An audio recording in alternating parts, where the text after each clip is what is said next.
continuación, queremos presentar la participación del viceministro de Economía, Juan Pichigua Serna, quien es economista de la Universidad Nacional Agraria La Molina, cuenta con un Master of Arts de Economía de ILADES de la Universidad Georgetown, además de un Magíster de Economía Agrícola de la Universidad Agraria. El señor Pichigua cuenta con más de 35 años de experiencia en la gestión pública, habiendo desarrollado la mayor parte de su trayectoria profesional en el Ministerio de Economía y Finanzas, en donde recientemente se venía desempeñando como director de política de descentralización fiscal de la Dirección General de Política Macroeconómica y Descentralización Fiscal. En el MEF, el viceministro Pichigua ha ocupado distintos cargos desde especialista, coordinador, director, director ejecutivo y director general.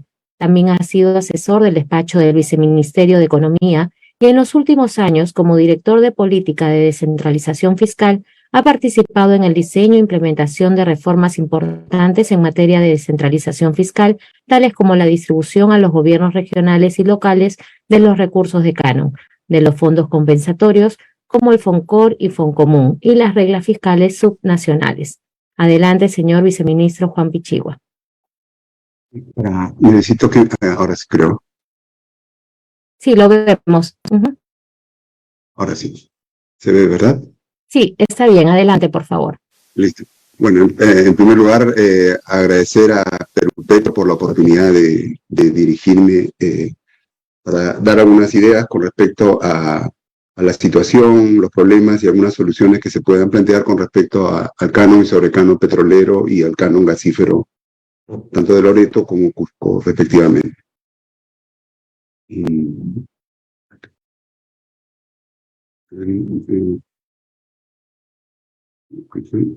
Ahora sí. Estos son los 7 puntos que voy a tratar. Voy a hacerlo en algunas cosas bastante rápido, pero en otros casos, digamos, trataré de profundizar. Algunos que ya se han tocado, entonces pasaré rápido. El primer concepto que quiero que todos tengamos es el concepto de canon, porque va a ser la restricción sobre la cual nos vamos a mover para hacer pensemos cualquier tipo de reformas con respecto al tema. Entonces, la Constitución, en el artículo 77, establece que canon es la participación adecuada de total de ingresos y rentas obtenidos por el Estado en la explotación de los recursos naturales en cada zona en calidad de canon. Es decir, el canon solo lo reciben las zonas donde se explotan los recursos naturales. Allí ya comienza un primer problema porque en la Constitución vigente no da espacio a que zonas donde no se produce, se explote recurso natural, reciba canon o en calidad de canon los recursos que se explotan en otra circunscripción. Es decir, los recursos de Loreto o de Cusco no pueden trasladarse a San Martín o a un departamento vecino.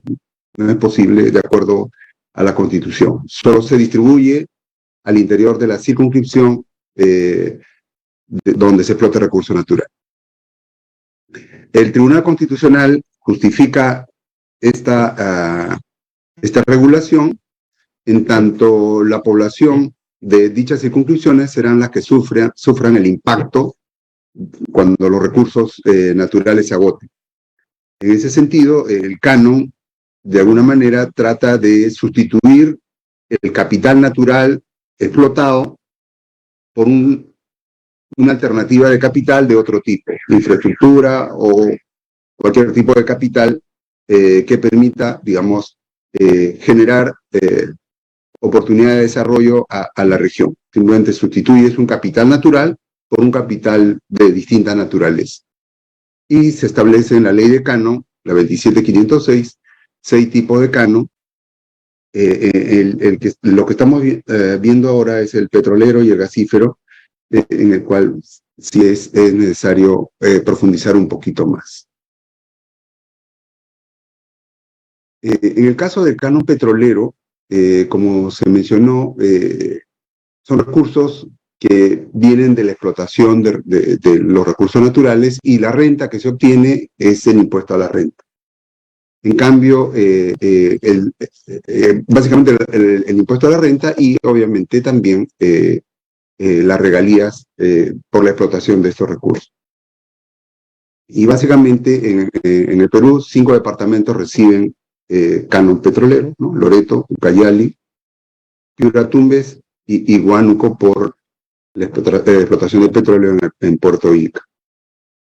El sobrecanon solamente es como consecuencia de, digamos, en el caso de Loreto y Ucayali, la decisión de Loreto en 2 departamentos, ¿no? Loreto y Ucayali, que en un momento se iba a quedar sin recursos. Entonces, dado que inicialmente Ucayali pertenecía al departamento de Loreto, antes era beneficiario del canon por pertenecer al departamento de Loreto, al dividirse se estaba generando un problema, y de modo que lo que se encontró es una figura del sobrecano, donde es una participación de las rentas que obtiene un departamento hacia el otro departamento. En el caso de Piura y Tumbes, la figura no es esa, pero se le dio la misma figura para la posibilidad de intercambiar recursos que provienen de uno u otro. En ese sentido, ahora vamos a discutir luego la viabilidad de, por ejemplo, la autógrafa de ley que ha llegado sobre la modificación de la distribución del canon y sobrecanon petrolero en el departamento de Loreto. O sea, pero para eso es importante tener estos conceptos. O sea,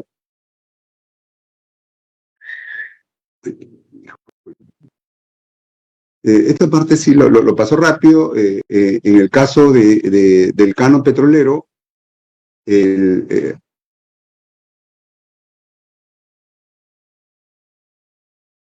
el caso del canon petrolero, el 37.5% del impuesto a la renta pasa a ser el canon, y el 15% del valor de la producción pasa a ser sobrecanon, ¿no es cierto? Entonces,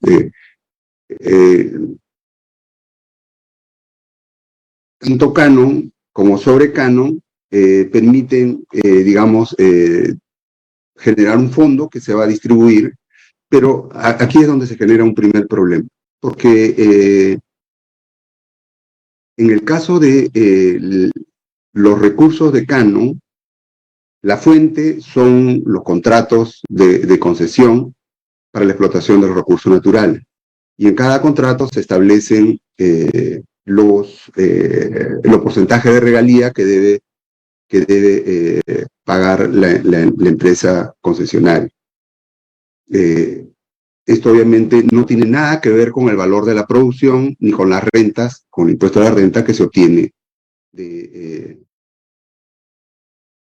canon. Entonces, en la práctica, los gobiernos regionales, los departamentos reciben el 18,75% en canon y sobrecanon, y se financia con los contratos, con las regalías que provienen de los contratos. Pero los contratos tienen regalías variables según cómo estos hayan sido establecidos. Digamos, puede ir desde 5% hasta 45% según el lote. En promedio, en los últimos años, la recaudación media ha estado, digamos, alrededor de, digamos, si vamos a la primera parte, a comienzos del milenio, estábamos alrededor de 25 a 28%, pero en los últimos años, cuando se nos mostró la disminución de los precios del petróleo, sí ya se generó un problema importante, porque la recaudación promedio de regalías era equivalente a alrededor del 21-22% del valor de la producción. Por lo tanto, si a los 18.75 se le suma los pagos por, digamos, los reconocimientos que se establecen al Ministerio de Energía y Minas, o Cinermin, etcétera, estamos hablando alrededor del del 20%. Y en consecuencia, el canon petrolero tiene un problema de financiamiento porque la fuente que financia el canon, que son las regalías, no se determinan de la misma manera como se determina el canon. El canon se determina en función al valor de la producción, el canon proveniente de regalías, y el financiamiento viene de las regalías que se contratan. Entonces, uno depende de un valor de la producción y otro es de un contrato, y estos dos no necesariamente conversan. Y como decimos, ahí tenemos un problema que en el caso del canon y sobre el canon petrolero proveniente de regalías, sí se está generando un problema y al que vamos a tener que tomar medidas, digamos, con cierta urgencia, ¿no? La distribución, no voy a entrar, simplemente son los porcentajes que en las normas vigentes están. En el caso del canon y sobre canon de Loreto, quiero tomar en cuenta es que la distribución no sigue la lógica que está planteada en la ley de canon.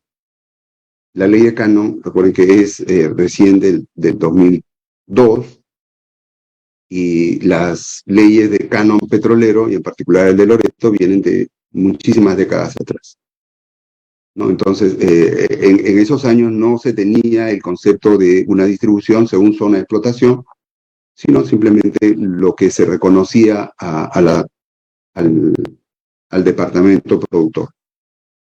La idea de tener un esquema de distribución asociado a la zona de explotación es básicamente generar dos tipos de incentivos, ¿no? Un incentivo de participación, es decir, la zona donde se explota debe recibir algo más de la zona donde no se explota. Debe haber un incentivo a que las zonas que tienen recursos naturales permitan su explotación, digamos, reconociéndole un derecho distinto al resto, simplemente porque son los que van a ser directamente afectados, siguiendo el esquema planteado por el Tribunal Constitucional.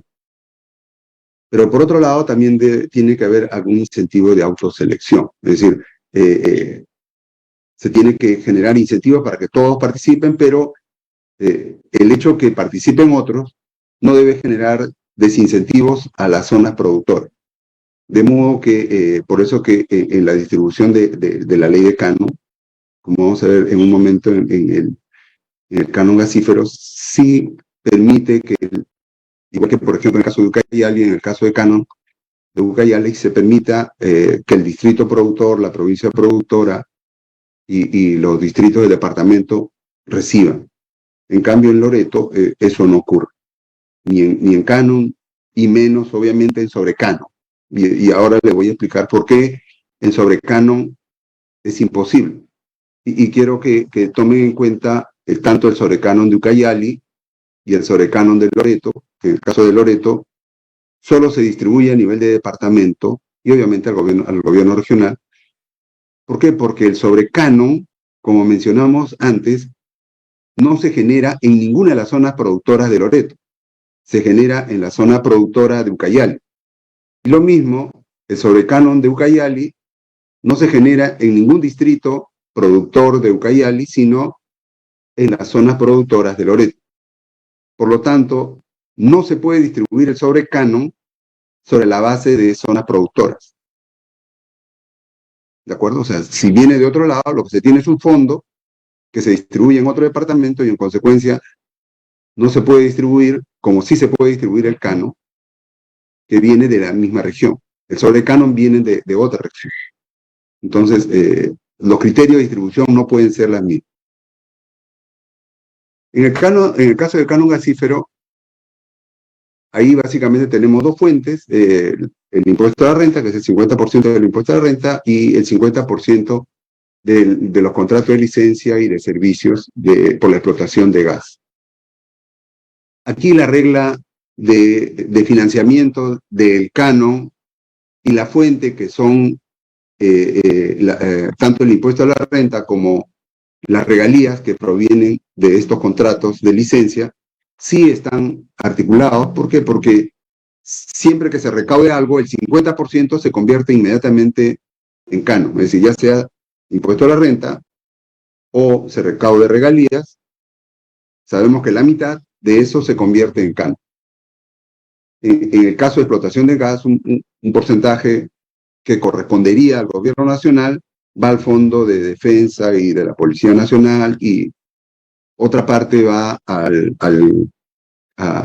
FOCAM, y va al FOCAM también de Ucayali, ¿no? Entonces, en la práctica, lo que se recauda en regalías, en el caso de la explotación de gas, de los lotes de gas, prácticamente todo está distribuido, casi el 100% está distribuido. El gobierno nacional prácticamente no recibe absolutamente nada de las regalías que se están recaudando por la explotación de gas. En el caso del canon gasífero, tanto proveniente de regalía como proveniente de impuesto a la renta, la distribución sigue el esquema de la ley de Cano, donde se da incentivos de autoselección, le decía, al distrito productor, en este caso Megantoni, antes Echarati, pero ahora Megantoni, que es el que recibe, simplemente por ser el distrito productor, el 10%. Esto permite diferenciarlo del resto. Pero también recibe de las otras ventanillas de pertenecer a la provincia y de pertenecer al departamento de Cusco. Y todo se queda en Cusco. O sea, no es posible financiar el canon petrolero de Loreto o de Ucayali con recursos del canon gasífero de Cusco. Por la Constitución, el canon solo se distribuye en la región. Y en el caso del canon gasífero está regido por la Constitución vigente. En el caso del canon petrolero, sus normas vienen de la Constitución previa. Un minutito, por favor, se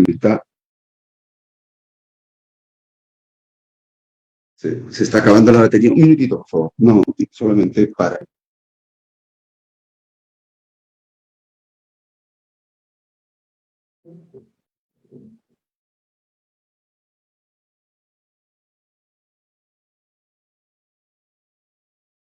Ya, ahora sí.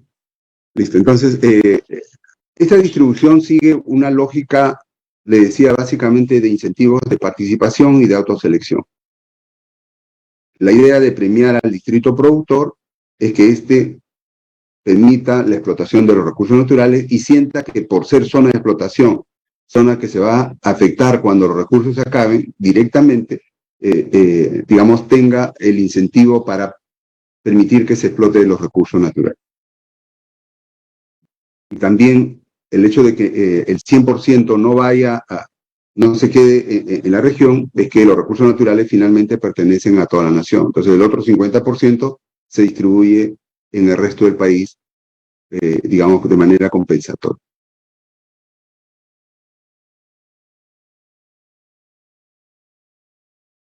Los usos de canon.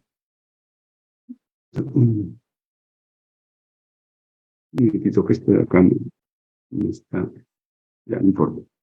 En el caso de uso de canon sirve básicamente para financiar proyectos de inversión pública, pero también la ley de presupuesto del año 2009, que tiene vigencia permanente, permite financiar no solo proyectos de inversión, sino también estudios hasta un 5% y mantenimiento de la infraestructura hasta un 20%.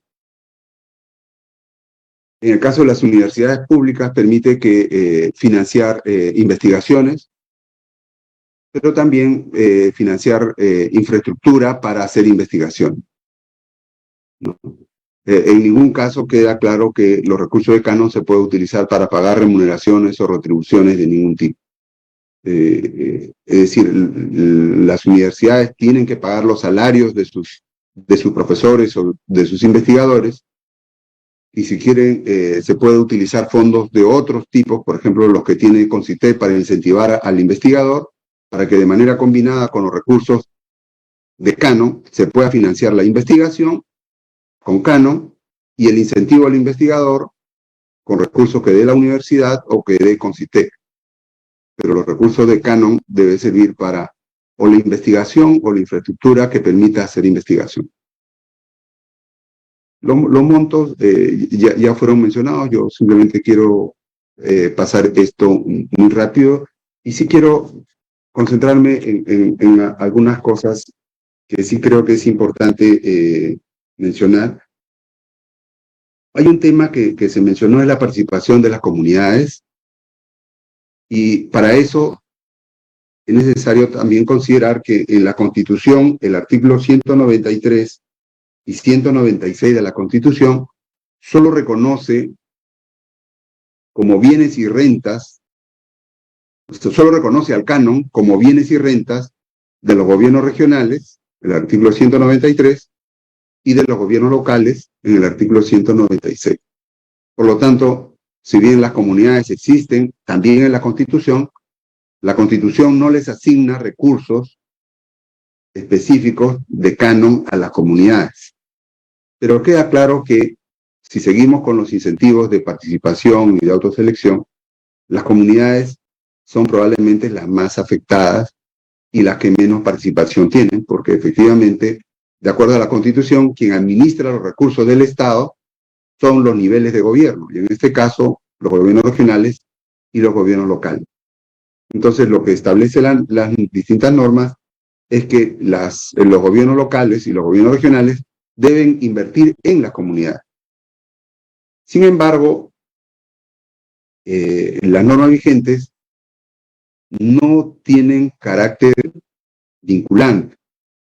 Es decir, en la ley de canon no se establece una rendición de cuenta para que los gobiernos regionales y locales demuestren que efectivamente están invirtiendo en comunidad.